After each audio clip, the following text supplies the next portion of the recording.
विच जेड़ा साडा है खुदा दुआ में नहीं कल्ला। हम मसीह बिरादरी हम दुआ करते हैं उन तमाम जड़ावाला के मसीह खानदानों के लिए, घरानों के लिए, चर्चिस के लिए कि खुदा जल्द से जल्द उनको बहाल करे। और हमारी दुआ हमारे मुल्क पाकिस्तान के लिए भी है, मुल्क पाकिस्तान की सलामती के लिए भी है कि मुल्क पाकिस्तान में खुदा अपने फजल को, अपने अमन को, अपनी सलामती को जारी करे ताकि हमेशा यीशु मसीह का नाम इज्जत और जलाल पाता रहे।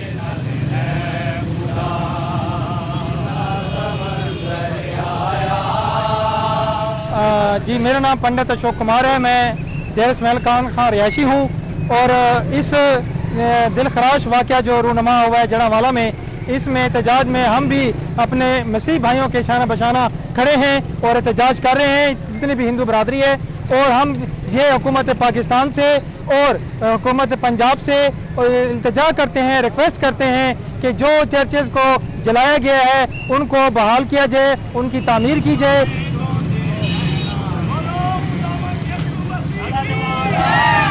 इंतशार फैलाने के लिए लोगों के जज्बात को उभारा गया है मज़हब के नाम पर, और इस तरीके से इनको लड़ाने की कोशिश की गई है। जो अल्लाह की मेहरबानी से हमारे जो फोर्सेस हैं और हमारे जो ज़िम्मेदारान लोग हैं, उन्होंने बड़ी होशमंदी से ये कर इसको काबू पाया है।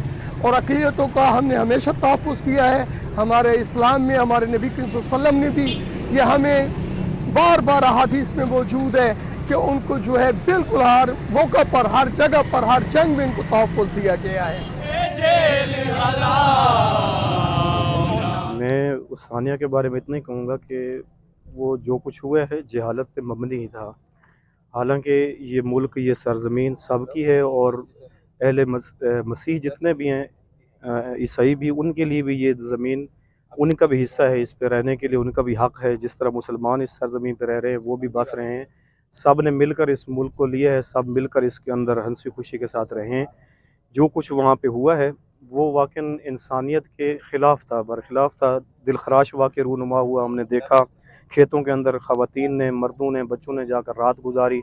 ये इंतहाई शर्मिंदगी का आलम था।